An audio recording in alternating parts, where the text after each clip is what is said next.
मनुष्य की औसतन आयु 1,00,000 वर्ष की थी। 1,00,000 वर्ष तक मनुष्य जीता था। जब सतयुग चला गया, त्रेता युग आया तो एक शून्य हट गई। त्रेता युग में 10,000 वर्ष तक मनुष्य जीता था। त्रेता युग गया, द्वापर युग आया, एक शून्य और हटी। द्वापर युग में मनुष्य की औसतन आयु रह गई 1,000 वर्ष की।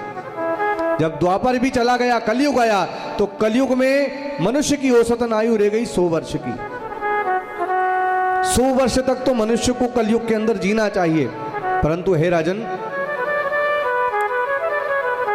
इस कलयुग का ऐसा प्रभाव है कि 3 साल के बच्चे को चश्मा लग जाता है।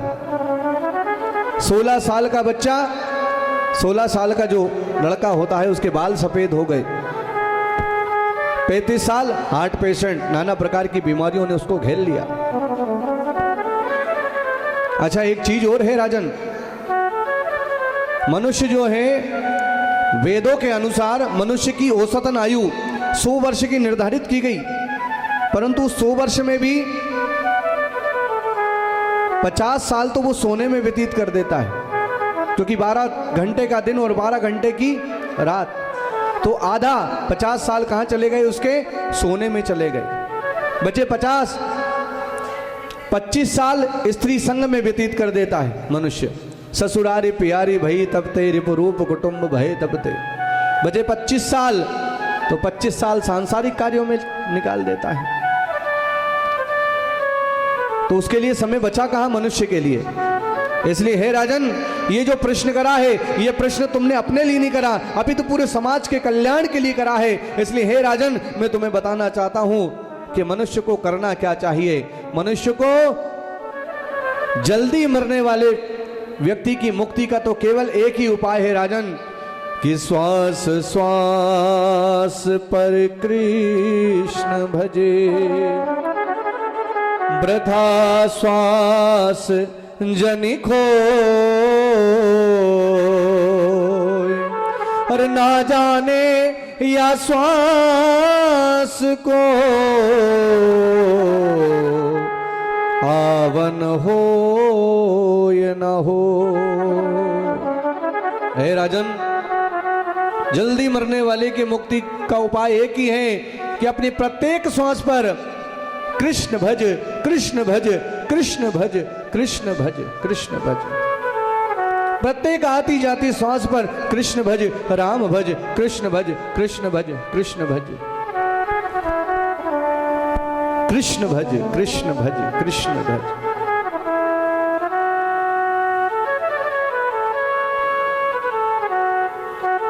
हे राजन, जरूरी नहीं है कि एक आसन पर बैठकर ही भजन किया जाए।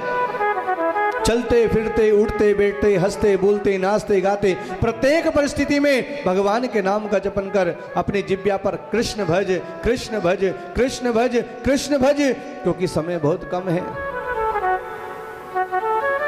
ना जाने या श्वास को आवन होए ना होए, इसलिए भज भज, अभी भजने का मौका है। अभी रट, अभी रटने का मौका है। अभी भज लिया, वही काम आएगा, वही साथ जाएगा।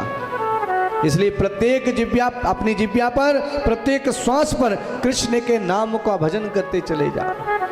नाना प्रकार के कर्मों को कर, परंतु मन ठाकुर जी के चरणों में लगा कि कर से कर्म करहूं विधि नाना, पर मन राखूं जहां कृपा निधाना।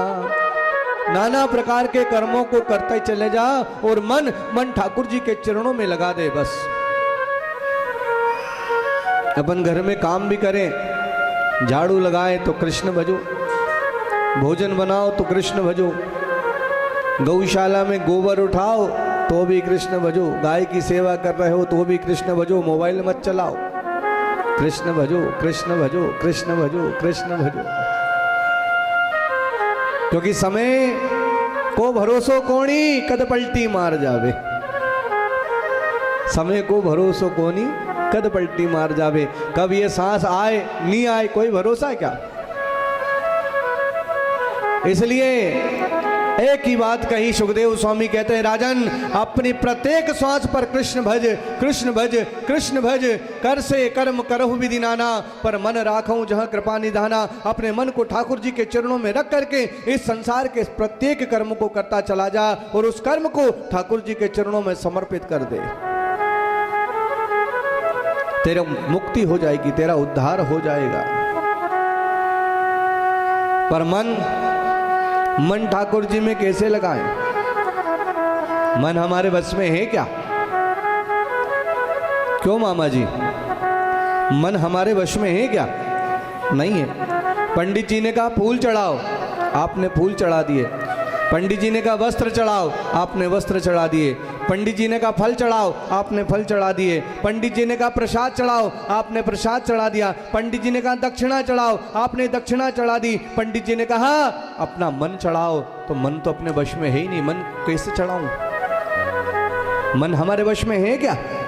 यहाँ कथा में सभी बैठे हैं, लेकिन मन यहाँ है क्या? नहीं है। मन कहाँ गया? मन कहाँ गया माँ? मन गया खेत में, मन गया खलियान में, मन गया भोजन में, मन गया नर्मदा तट पे। मन कहाँ गया? मनवा चहुदिशी ओर घूमता ही रहता है। मन हमारे वश में है ही नहीं। तो ये मन को वश में कैसे करूं?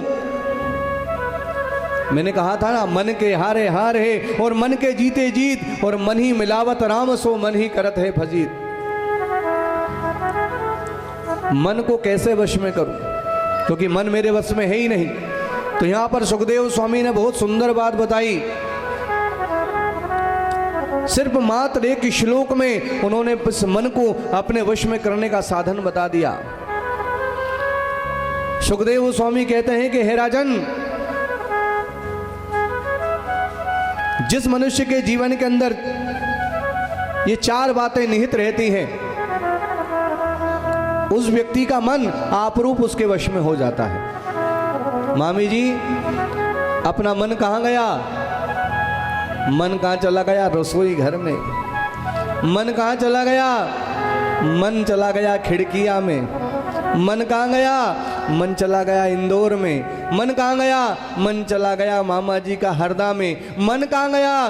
मन चला गया मामा जी का लड़के में।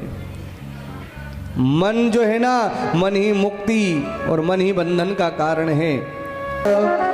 स्थूले भगवतो रूपे मनः संधारये धियः।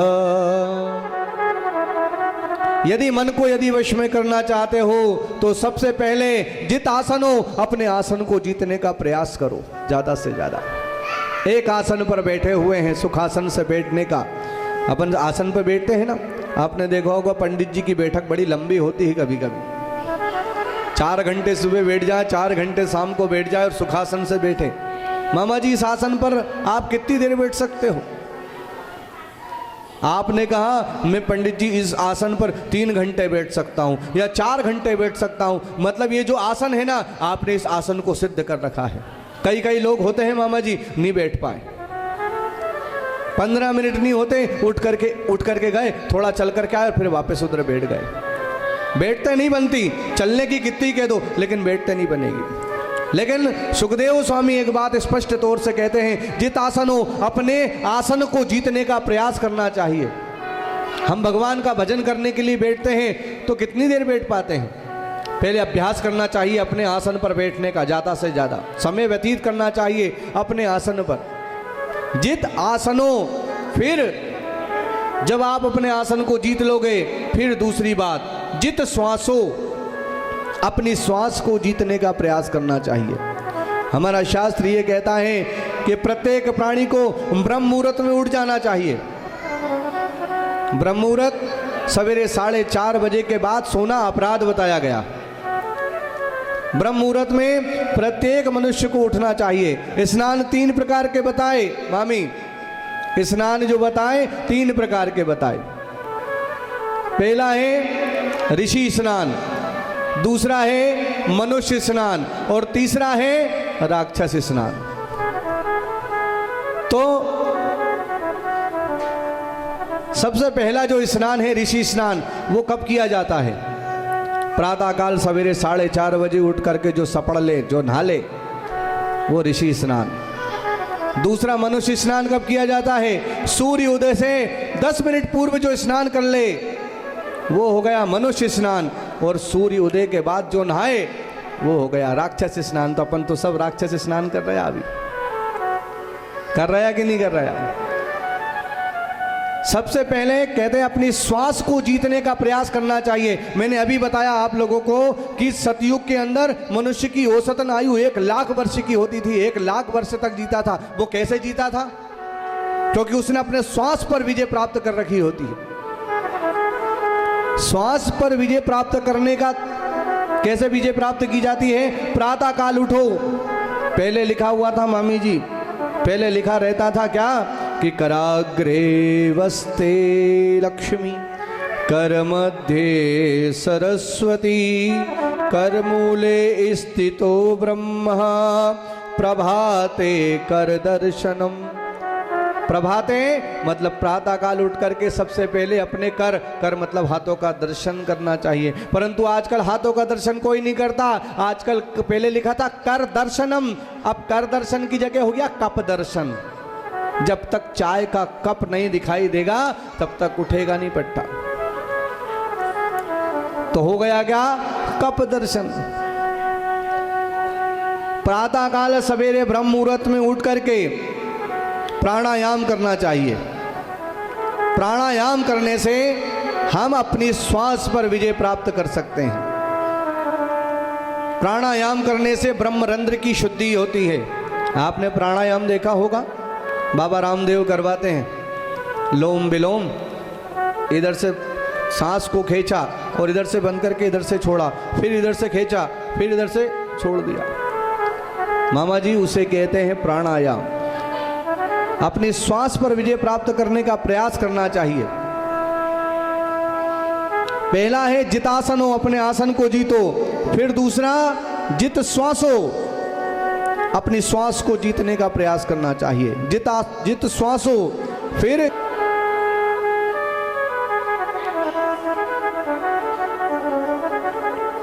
जितासनो, जित श्वासो, जित संगो, अपने संग को जीतने का प्रयास करना चाहिए। क्योंकि प्राणी के अंदर, मनुष्य के अंदर यदि दोष आते हैं तो संग से आते हैं, गुण आते हैं तो संग से आते हैं। आप जर्दे का गुटखा नहीं खाते हो, किसी जर्दे के गुटके खाने वाले के साथ आप बैठना प्रारंभ कर दो, वो जर्दे का गुटखा खाना सिखा देगा। कोई व्यक्ति बीड़ी पीता है और आप नहीं पीते हो, उसका संग करो, आप बीड़ी पीना सीख जाओगे। कोई मदिरा पीता है, शराब पीता है, आप उसका संग करो, शराब पीना सिखा देगा। संग से दोष और संग से ही गुण। प्रेमी शास्त्रज्ञों, संत महात्माओं, ब्राह्मणों का अच्छे जो भगवान के प्रेमी हैं उनका संग करोगे तो वैसा गुण आएगा। संग से ही दोष और संग से ही गुणों की उत्पत्ति होती है। पहला मामा जी जित आसनो, अपने आसन को जीतो। दूसरा जित श्वासो, अपने श्वास पर विजय प्राप्त करने का प्रयास करो। तीसरा जित संगो, अपने संग को अच्छा रखो। और चौथा है जितेंद्रिय, अपनी इंद्रियों को अपने वश में करने का प्रयास करो। इंद्रियां जो कह रही हैं आपसे, इंद्री क्या कहती है मामा जी? बहुत दिन हो गए हैं। सबसे खतरनाक इंद्री जिब्या। क्या मामा जी कह रहे? रबड़ी, दूध की बनी हुई मीठी रबड़ी दे दो। आपने 1 कटोरी रबड़ी सूद दी, 2 कटोरी, 3 कटोरी। अब रबड़ी खाने के बाद इच्छा हुई कि एक गुलाब जामुन और खा लूं मैं। गुलाब जामुन आपकी इंद्री बोल रही है। वो आपके मन, मैंने कल बताया था, ये मन बन बैठा जंजाली, करके संग इंद्रियों का मन बन बैठा जंजाली। तो मन कह रहा इंद्रियों से ये चीज दे दो, आपने उस जिब्या को, वो इस इंद्रियों को तृप्त करने के लिए गुलाब जामुन दे दी। परिणाम क्या हुआ? शुगर बढ़ गई। बढ़ी कि नहीं बढ़ी? तो इन जितेंद्रिय, अपनी इंद्रियों को वश में करने का प्रयास करना चाहिए। इन इंद्रियों को वो मत दो जो ये मांग रही हैं। इनके वश में मत रहो, इनको अपने वश में करो, ना कि हम इनके वश में रहें। क्योंकि ये इंद्रियां जो हैं, जो मांगती हैं, हमारे शरीर के लिए ठीक नहीं है। आंख जो कहती है, इस आंख का सदुपयोग क्या है मामा जी? इस आंख का सदुपयोग है ठाकुर जी के सौंदर्य को निहारना, ठाकुर जी को देखना, मंदिर में जाकर के इनका दर्शन करना। इन हाथों का काम क्या है मामा जी? ठाकुर जी की सेवा करना। इन कानों का काम क्या है? ठाकुर जी के चरित्र को श्रवण करना। ये इन इंद्रियों का काम है। यदि भोग ही पाना है, यदि अच्छा अच्छा भोज्य पदार्थ यदि पाना है, तो उसे ठाकुर जी को भोग लगा करके पाओ, दोष नहीं लगेगा। कहते हैं जो चार बातें जिस मनुष्य के जीवन में होती है, उसका मन स्वतः अपने वश में होना प्रारंभ हो जाता है। कौन कौन सी? जितासनो, जित श्वासो, जित संगो, जितेंद्रिय। जब चार बातें जीवन में आ जाएं, तब आसन पर बैठ करके चिंतन करना चाहिए। किसका चिंतन करना चाहिए? भगवान के चरित्र का चिंतन करना चाहिए, राम जी के चरित्र का चिंतन करना चाहिए, कृष्ण के चरित्र का चिंतन करना चाहिए, भगवान की कथा का चिंतन करना चाहिए। क्योंकि चिंतन केवल और केवल ईश्वर का होता है और चिंता भगवान की होती है। तो देखना मामा जी, चिंता और चिंतन एक साथ नहीं रहते, कथा और व्यथा एक साथ नहीं रहते, बोध और विरोध ये एक साथ कभी नहीं रहते। मन की यदि व्यथा को मिटाना चाहते हो, मन की व्यथा, संसार की व्यथा को यदि मिटाना चाहते हो, तो कथा में आकर के बैठो। कथा में वो सामर्थ्य है कि आपके जीवन की व्यथा को मिटा देगी। चिंता संसार की जाती है, चिंतन केवल और केवल ठाकुर जी का किया जाता है। इसीलिए जो संत महात्मा जितने भी होते हैं ना, अमलात्मा, ये मस्त इसीलिए रहते हैं। चाह नहीं चिंता नसी, मनवा बेपरवाह, और जिसको कुछ ना चाहिए वो शाहन के शाह। मस्त राम मस्ती में और आग लगे। मस्त रहते हैं। क्यों मस्त रहते हैं? क्योंकि वो संसार का चिंतन नहीं करते, वो चिंतन करते हैं केवल ठाकुर जी का। सबसे अच्छा यदि कोई सा आश्रम बताया ना मामा जी, तो गृहस्थ आश्रम बताया, जिसमें हम रह रहे हैं। ये सर्वोत्तम आश्रम है। इस आश्रम में रह करके हम ठाकुर जी का जितना ज़्यादा चिंतन कर सकें, जितना ज़्यादा भजन कर सकें, हमारी मुक्ति स्वतः हो जाएगी, बहुत जल्दी होगी। ठाकुर जी बहुत जल्दी मिलते हैं। गृहस्थ आश्रम सबसे उच्च आश्रम बताया गया। चिंतन करना चाहिए। किसका? ठाकुर जी का चिंतन, कृष्ण के चरित्र का चिंतन, राम के चरित्र का चिंतन। सुखदेव स्वामी ने भगवान श्री कृष्ण का दिव्य चिंतन किया, दिव्य स्तवन किया। राजा कहता है कि हे गुरुदेव,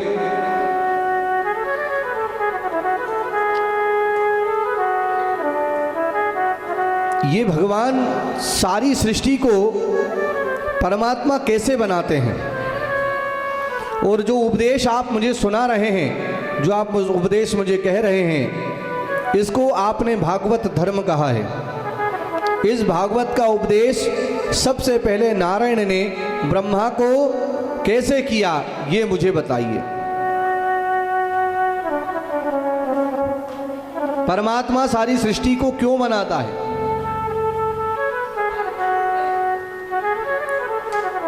सुखदेव स्वामी कहते हैं कि हे राजन,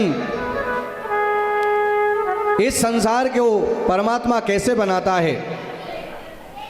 इस संसार के अंदर पहले कुछ भी नहीं था, कुछ भी नहीं,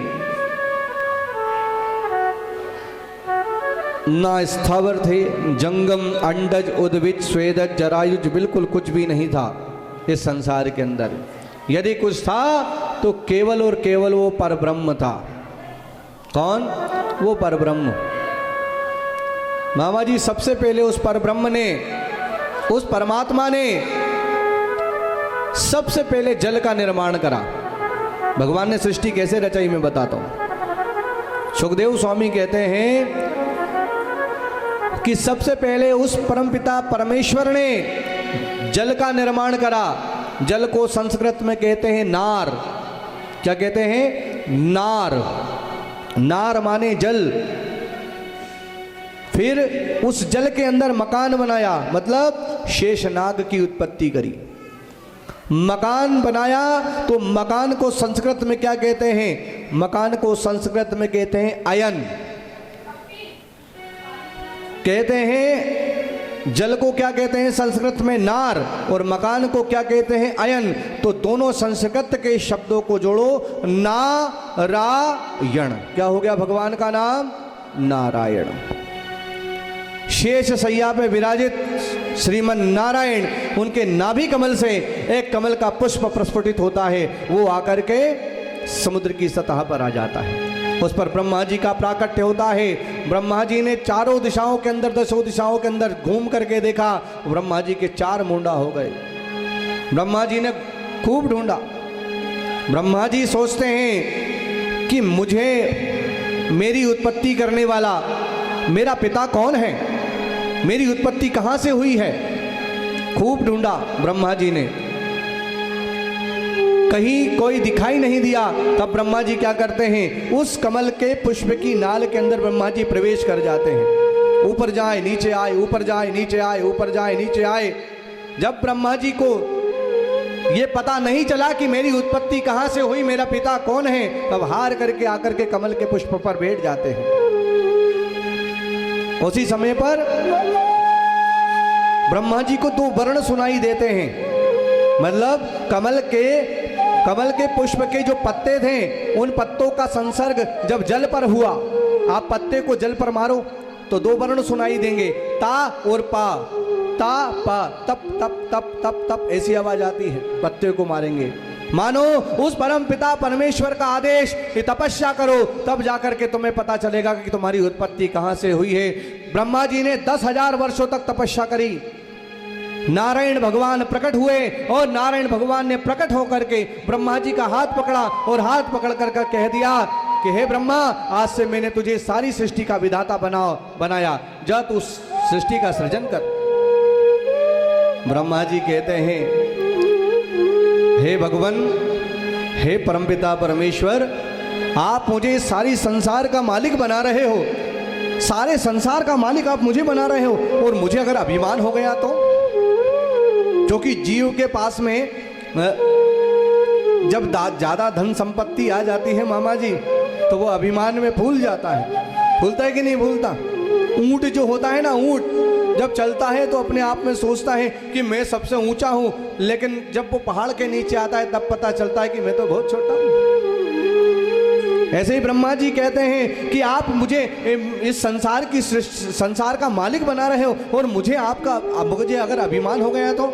इसलिए हे प्रभु, आप अपने बारे में जानकारी तो दो कि आपकी सत्ता क्या है। यदि आपके बारे में मुझे जानकारी रहेगी, आपकी सत्ता के बारे में मुझे जानकारी रहेगी, तो मुझे अभिमान नहीं होगा। मैं ये जानना चाहता हूं, मैं कम से कम मुझे ये जानकारी रहेगी, मुझे ये ज्ञान तो रहेगा कि मेरे सर पर भी कोई है। तब यहां पर मामा जी,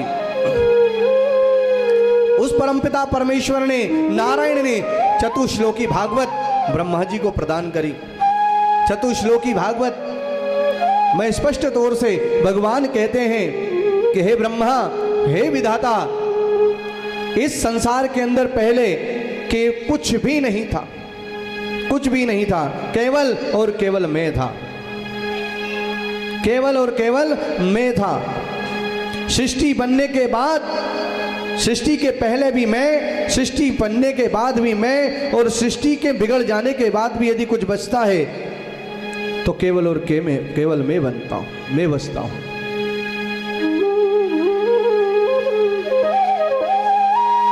जैसे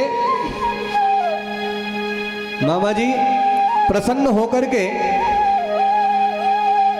ओ मामा जी, जैसे प्रसन्न होकर के मुस्कुराते हुए मामा जी आपने मुझे सोने की एक ईंट दी। क्या दी? सोने की ईंट।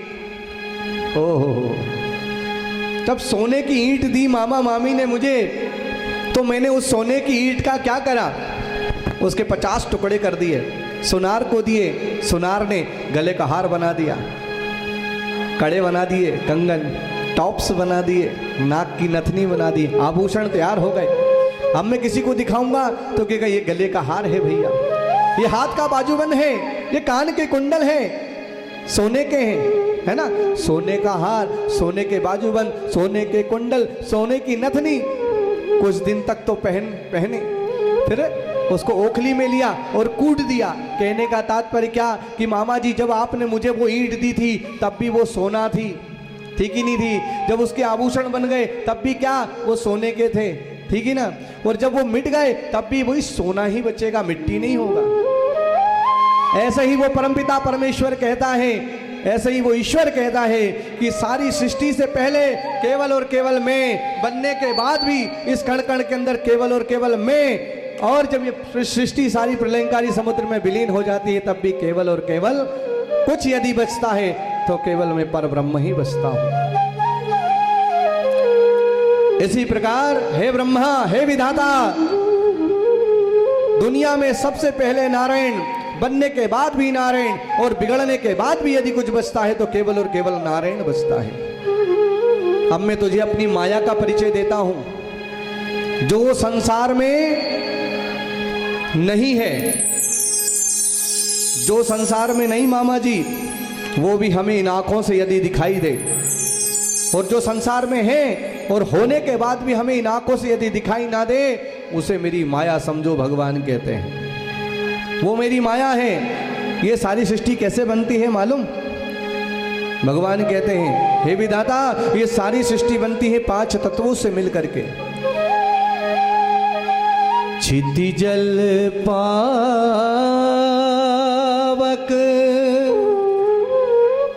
गगन समीरा, और पंच रचित अति अधम शरीरा। 5 तत्वों से मिलकर के ये सारी सृष्टि का सृजन होता है। हे ब्रह्मा, चींटी भी यदि बनी है तो 5 तत्वों से मिलकर के बनी है, हाथी बना है तो 5 तत्वों से मिलकर के बना है, मनुष्य बना है तो हाथ 5 तत्वों से मिलकर के बना है। ये पूरा संसार 5 तत्वों से मिलकर के बना है। और ये 5 तत्व जो तुम्हें बाहर दिखाई दे रहे हैं, ये बाहर भी है और तुम्हारे भीतर भी ये 5 तत्व विराजमान है। बाहर भी 5 तत्व और अंदर भी 5 तत्व है।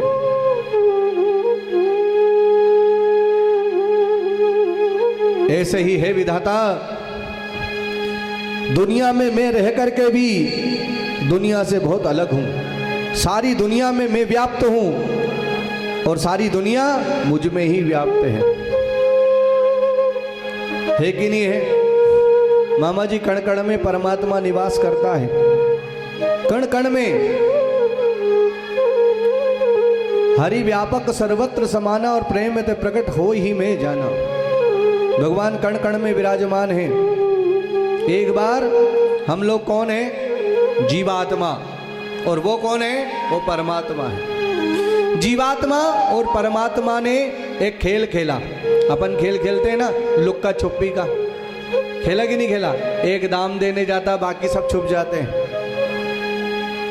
ऐसे ही एक बार जीवात्मा और परमात्मा दोनों ने लुक्का छुपी का खेल खेला। परमात्मा कहता है जीवात्मा से, कहते हैं कि तुम छोटे हो, इसलिए एक काम करो, तुम पहले छुप जाओ, मैं दाम देता हूं। तो सारी जीवात्मा जो थी ना, सारी की सारी जीवात्मा अपन सब कहाँ गए? अपन सब भगवान के उदर में जाकर के छुप गए। उदर मतलब पेट, पेट में जाकर के छुप गए। परमात्मा ने सारी जब सृष्टि का सृजन करा तो एक एक जीवात्मा को ढूंढ ढूंढ करके इस सारी सृष्टि के अंदर जन्म दे दिया। जन्म देने के बाद परमात्मा जीवात्मा से कहता है कि देखो, मैंने तुम्हें सबको ढूंढ लिया है, अब मेरी बारी है छुपने की। अब तुम दाम दो और मैं छुप रहा हूं। और मैं बता दूं मैं कहां छुप रहा हूं? मैं इसी सारी सृष्टि के कण कण के अंदर छुप रहा हूं। यदि तुम ढूंढ सकते हो तो ढूंढ लो। वो परमात्मा इस सारी सृष्टि के कण कण के अंदर छुपा बैठा हुआ है, हमें ढूंढना ही तो है। प्रहलाद जी ने ढूंढा, खंबे में से प्रकट हो गए परमात्मा। हुए कि नहीं हुए? ध्रुव जी ने ढूंढा, ध्रुव जी को मिल गए। जितने भी संत आत्मा, अमल आत्मा, महात्मा थे, उन सबको परमात्मा मिला है। मिला कि नहीं मिला? ऐसे ही हमें भी ढूंढना है वो परमात्मा इस सारी सृष्टि के अंदर छुपा बैठा है। भगवान ने ये जो विधाता को जो ये जो उपदेश दिया मामा जी, इसी उपदेश का नाम है भागवत। इसी उपदेश का नाम क्या है? भागवत। अपन कहते हैं ना भागवत हो रही, भागवत हो रही। भागवत क्या है? भागवत बताओ। भागवत शब्द के चारों अक्षरों को अलग अलग करके देखो। भा, ग, व और त, चार अक्षरों से मिलकर के एक शब्द बना भागवत। भा का मतलब क्या होता है? भा का मतलब होता है भक्ति। मतलब उस परम पिता परमेश्वर की भक्ति करो, भक्ति करो। उस परम पिता परमेश्वर की भक्ति करोगे तो भागवत का दूसरा अक्षर आपके हृदय के अंदर उतरेगा, आपको मिलेगा। दूसरा अक्षर क्या है? गा। गा का मतलब होता है ज्ञान। भक्ति करने से ज्ञान की उत्पत्ति होती है, और जब ज्ञान मिल जाता है तो फिर ज्ञान पूर्वक उस परमात्मा की भक्ति करना चाहिए। ज्ञान का अभिमान नहीं करना चाहिए कि मैं ज्ञानी हूं, मैं बहुत विद्वान हूं। नहीं, उस ज्ञान का सदुपयोग है परमात्मा की भक्ति में लगाना है उस ज्ञान को। पहला अक्षर है भक्ति, दूसरा अक्षर है गा, ज्ञान। ज्ञान पूर्वक उस परमपिता परमेश्वर की भक्ति करो तो तीसरा अक्षर आपके जीवन में उतरेगा। तीसरा अक्षर क्या है? वाह। वाह माने वैराग्य। वैराग्य की उत्पत्ति होगी। वैराग्य मतलब आपको सच्चे अर्थों में पता चलेगा कि ये संसार नाशवान है। ये संसार की प्रत्येक वस्तु जो हमें इन आंखों से दिखाई दे रही है वो नष्ट होने वाली है। आप भी नष्ट होगे, हम भी नष्ट होंगे। ये धर्मशाला भी एक दिन जर्जर करके गिर जाएगी, टूटेगी, फूटेगी, कुछ ना कुछ तो होगा। ये संसार बन रहा है, मिट रहा है, बन रहा है, मिट रहा है, बन रहा है, मिट रहा है। मतलब वैराग्य की उत्पत्ति होगी कि संसार जब नाशवान है तो इस संसार में वैराग्य इतनी आसानी से नहीं आता मामा जी। जीवन के अंदर वैराग्य इतनी आसानी से नहीं आता। जब ज्ञान पूर्वक उस परमपिता परमेश्वर की हम भक्ति करते हैं तो वैराग्य की उत्पत्ति होती है। और जब वैराग्य आ जाता है जीवन के अंदर तो चौथा अक्षर स्वतः आ जाता है। चौथा अक्षर क्या है? ता। ता माने त्याग। ता माने त्याग। परंतु मामा जी कहते हैं त्याग करने से पहले जो वैराग्य है ना, वो वैराग्य इतनी आसानी से नहीं आता। वैराग्य 3 प्रकार का बताया। सबसे पहला वैराग्य कौन सा है? कहते हैं सच्चा वैराग्य। वैराग्य 3 प्रकार के, सच्चा वैराग्य, दूसरा है शमशान वैराग्य और तीसरा है मरकट वैराग्य। सच्चा वैराग्य इतनी आसानी से नहीं आता। अपन को आया, जैसे मरकट वैराग्य के बारे में बताऊं। मरकट किसे कहते हैं? बंदर। बंदर को मरकट कहते हैं। एक डाल से दूसरी डाल पे कूदता ही रहता है। मामी जी से झगड़ा हो गया, मामा जी का झगड़ा हुआ, तू संभाल, तेरा सारा घर बार, मैं तो चला वृंदावन में जाऊंगा, भगवान का भजन करूंगा, आना ही नहीं, आज के बाद आऊंगा ही नहीं तेरे घर में। कपड़े अपड़े एक झोले में ठूसे और पहुंच गए कहाँ पे? सीधे रेलवे स्टेशन जाने के लिए। शाम को वापस आ गए लौट करके। मामी जी ने पूछा, आप तो गए थे, मैं आऊंगा ही नहीं, अब कैसे आ गए? अरे वो क्या हुआ कि छोटे वाले वो लल्ला है ना, उसकी याद आ गई इसलिए आ गया वापस। देख, अगर आपकी बार झगड़ा करा तो मैं आपकी बार फिर नहीं आऊंगा। तो एक डाल से दूसरी डाल पर टूटना, इसे ही मरकट वैराग्य कहते हैं। और शमशान वैराग्य, कोई मर जाए व्यक्ति, उसके साथ शमशान में जाओ, वहाँ वैराग्य की उत्पत्ति होती है। कैसी? क्या लेकर के आया था भैया यार, क्या लेकर के जाएगा है? अपने साथ भी ऐसे जीवन ऐसे ही निकलता जा रहा है। शमशान में वैराग्य की उत्पत्ति हो रही है साहब, परंतु वो क्षणिक वैराग्य है, क्षणिक बिल्कुल। जैसे ही शमशान से वापस उसको सीताराम करके जैसे ही आए घर, वापस वही 84 के फेर में वापस तेन नोन नकड़ी के चक्कर में फंसे हुए हैं, वापस फंस जाता है व्यक्ति। लेकिन सच्चा वैराग्य इतनी आसानी से नहीं आता। ज्ञान पूर्वक उस परम पिता परमेश्वर की भक्ति में जब व्यक्ति लीन होता है तो वैराग्य की उत्पत्ति होती है, और वैराग्य की उत्पत्ति होती है तो उसके जीवन में त्याग स्वतः आता है। भक्ति, ज्ञान, वैराग्य और त्याग ही जिसमें समाहित है उसे भागवत कहते हैं, उसे ही भागवत कहते हैं। भागवत कौन है मामा जी? भागवत कहते हैं जो भगवान का हो जाए वो भागवत। आप भगवान के हो कि नहीं हो ये बताओ? नहीं हो। आप भगवान के हो ना तो आप भागवत हो। एक समझने वाली बात है कि हम यदि भगवान के हैं तो हम भागवत हैं। भगवान के घर जो है, भगवान के निवास का नाम, भगवान के भक्त का नाम भागवत, भगवान के निवास का नाम भागवत, भगवान के उपदेश का नाम भागवत, भगवान के प्रियजनों का नाम भागवत। इसलिए भगवान से संबंध जोड़ना चाहिए। भगवान से संबंध कौन सा जोड़ना चाहिए? जो संबंध उस परमपिता परमेश्वर ने से आपने जोड़ लिया है, निश्चित मानिए उसी संबंध को निभाने के लिए परमपिता परमेश्वर वैसे ही स्वरूप से आपसे मिलेगा। अपन रोज कहते हैं त्वमेव माता च पिता त्वमेव, त्वमेव बंधु च सखा त्वमेव, त्वमेव विद्या च त्रिविणम त्वमेव, त्वमेव सर्वम मम देव। तुम हमारी माता हो। कोई माता मान करके भगवान को भजता है, कोई पिता मान करके भजता है, कोई भाई मान करके भजता है, कोई बहन मान करके, कोई सखा मान करके, कोई मित्र मान करके भगवान परमपिता परमेश्वर को का भजन करता है, उनसे वैसा संबंध जोड़ता है तो भगवान वैसा ही स्वरूप बना करके उससे मिलते हैं। उन्हें यदि माँ मान लिया तो माँ बन करके मिलेंगे।